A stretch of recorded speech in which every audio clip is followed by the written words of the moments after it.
Hello, happy Wednesday. So I got a question the other day about how I selected breeding groups for my Muscovies, or for my ducks.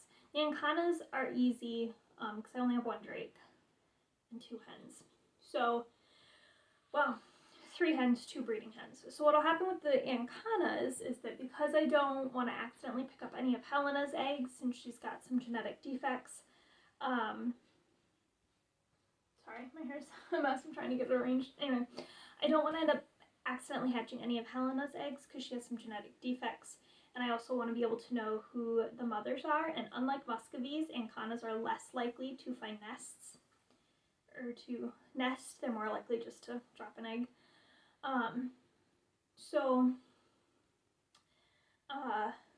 I'll separate Bruce out, or Drake, with each of the hatching moms for a couple weeks and collect their eggs while they're in there, so I know that Bruce is the dad, obviously, because we have seen Bucky breeding with the Ancanas, so I don't want an accidental Muscovy Ancana cross. I want purebred Ancanas, so we'll know Bruce is the dad and we'll know who the mom is, and that'll also prevent us from accidentally picking up Helena's eggs. And then for the 2, Helena and whoever is not being bred at that moment, whether it's Stormy or Dinah, all of the eggs that we gather from them will be eating eggs, not hatching eggs. So that's what we'll do with the Ancanas. Then once we're done collecting hatching eggs, we'll let all the Ancanas go back together, and whatever extra eggs they have, we'll eat. So for the Muscovies, they're a little more complex. So how you select breeding groups or breeding pairs is going to largely be dependent on what you want to do with the Muscovy. If you're looking for utilizing them for eggs or meat, you're going to select good egg layers for hens and drakes that come from good egg laying lines. And as far as meat production goes, large drakes are tough because if they get too big, then they often have fertility issues. So you're better off selecting hens from lines of large drakes and large ducks, and then average adequately, maybe slightly larger than that sized drakes. Or if you have a large drake that you know is fertile, you can work with that.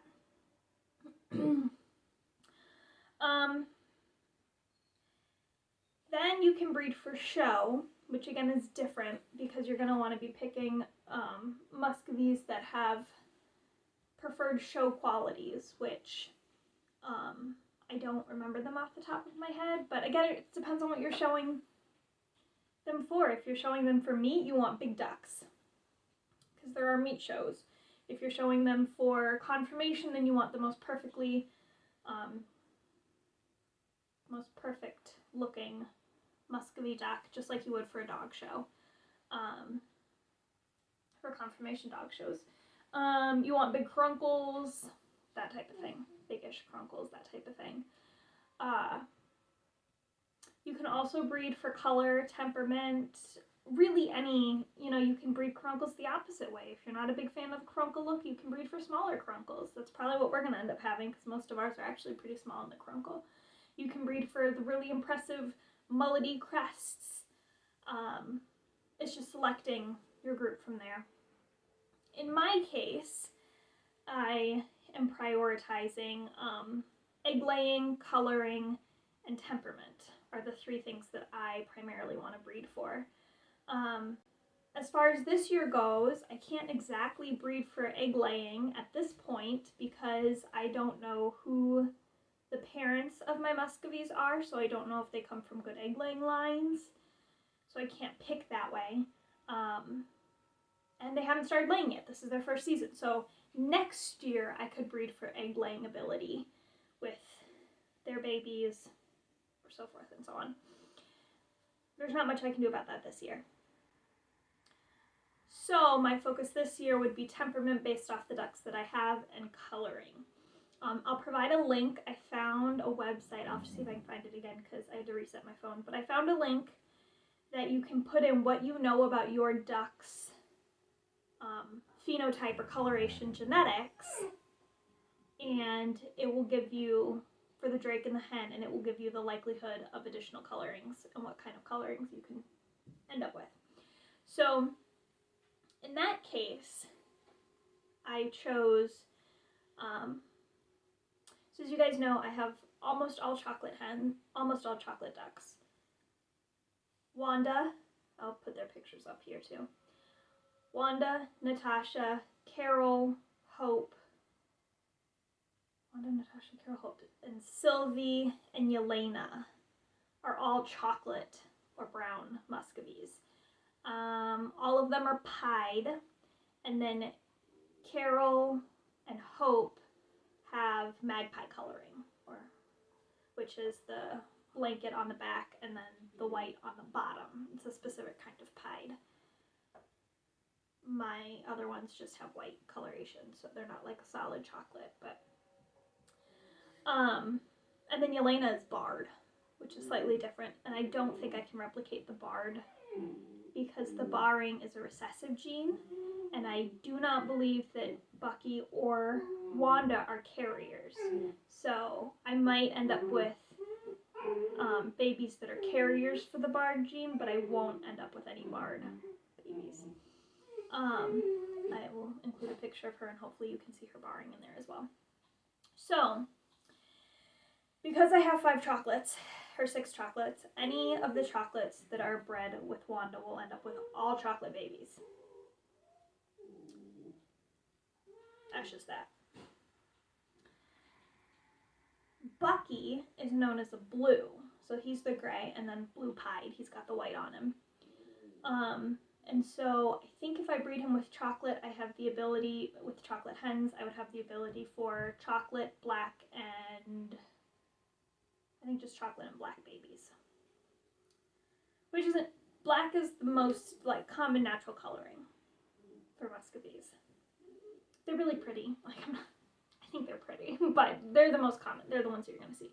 So anyway, and then Brunhilde and Peaches are my 2 interesting ones. Brunhilde is a lilac, which is a combination of the blue and the chocolate gene. And Peaches, or Monica, is a buff, which I think is a combination of brown and maybe 2 blue. I'll have to look it up. I'm dicey on the genetics, okay guys, like don't, this is not a genetics course, I'm just explaining as roughly as I can how I picked breeding pairs. So, as far as coloring goes, I have limited options because I'm going to either end up with all chocolates by pairing chocolate and chocolate, or chocolate and blue, which is going to give me black and chocolate.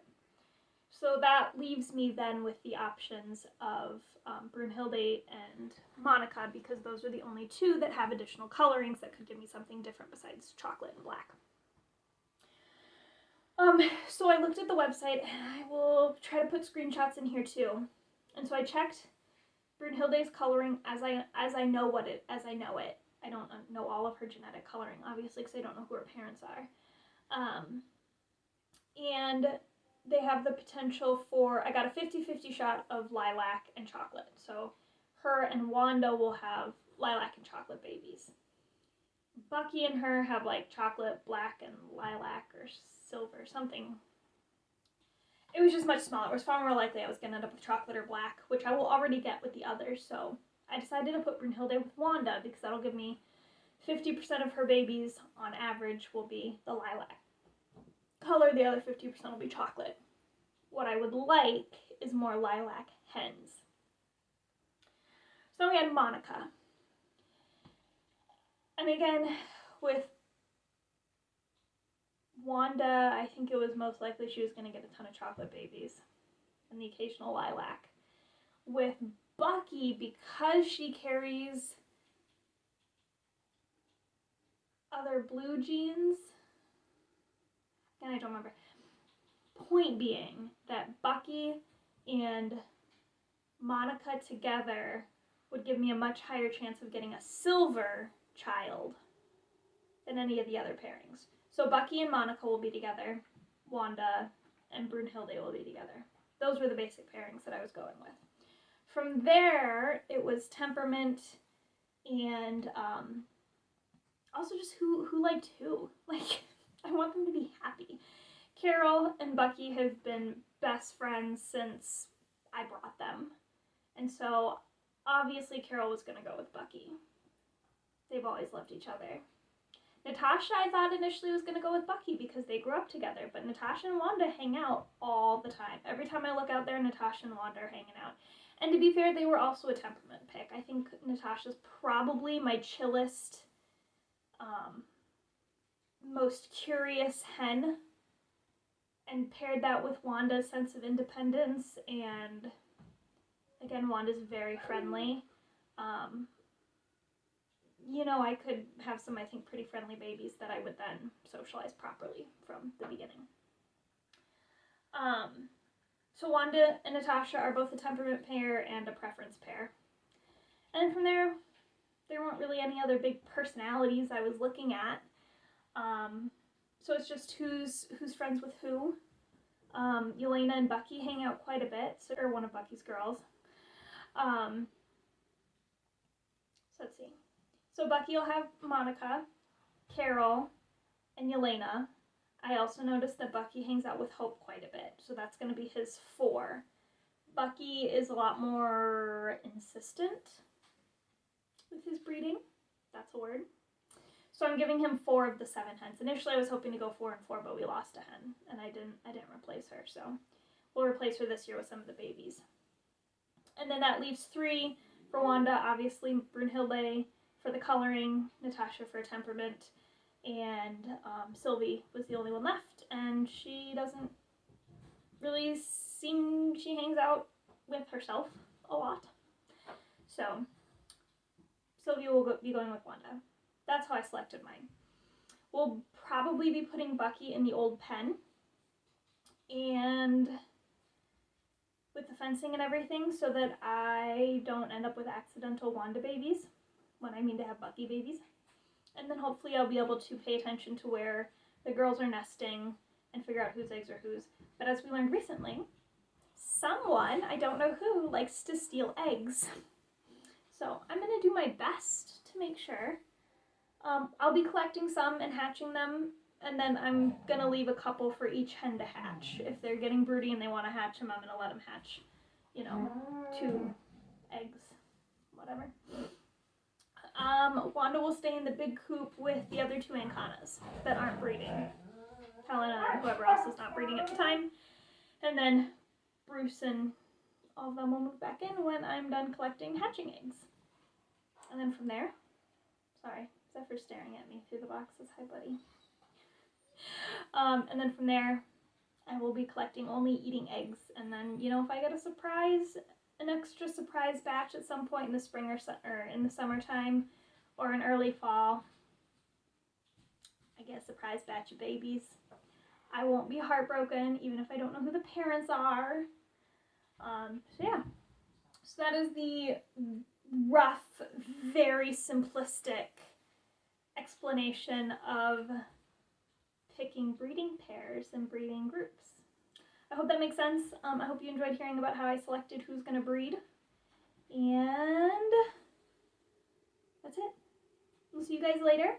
I don't know if I have plans for any other videos this week. It has been a chaotic week already. It's Wednesday. I don't even know what day it is, guys. It's been kind of a crazy week. So, I don't know if I'll do more videos this week. I will be doing some videos this weekend because we'll be putting together the nesting boxes and prepping the containers or the places for the ducks to be separated into when I start to collect their eggs. And we may or may not put up their new pool. I'm so excited about this pool because it's a dog pool, first of all. So I maybe should have gotten 2 because our dogs really like to be in water, except when I'm bathing them, of course. But it's got a valve, so I can unscrew it and then the water will go out. Isn't that nice? So I don't have to scoop it out with a bucket. And by me, I mean Tori. because Tori's the one who does the pool for me, because I hate doing the pool. Because we just got one of those cheap, plastic pools from Walmart last year, but it's a pain in the butt to empty. You probably know. You know. If you have kids, you know. If you have dogs, you know. So we have now a valve pool, and then the other cool thing about it is that it's a 2-valve, so you can open it up all the way and all the water will come out, or you can open it up and attach a hose so that I can water my lawn, so it might be green when I get married this summer. Okay, I'm not that hopeful. It was pretty dead last year, but we'll try. So anyway, it's just exciting that I get to use the duck fortified water on our plants rather than just wasting it like I end up doing with the other pool because it's a pain in the butt to empty. So there you go. Here's the story of our pools. So expect content next week about setting up the breeding runs, or as I like to call them, the fantasy suites. Shout out to Summer's Tips and Stitches for getting me watching The Bachelor, and that's why I call them fantasy suites. So anyway, getting the fantasy suite set up for everybody, and I don't know if I'll swap them out this week and start separating them, because so far only one of the Ancanas is laying consistently. I don't know which Ancana, and nothing's been fertilized yet, but there's my dogs. But I have been collecting an egg a day consistently. And then I also might do a brownie making thing with my eggs. You won't be able to see a difference, but it's kind of fun. I'll be making my first item with my homegrown eggs, so we'll see how it goes. Anyway, thanks everyone for tuning in. Sorry this video's a little bit longer. Shoot me some comments. I try to respond to everything, so bye!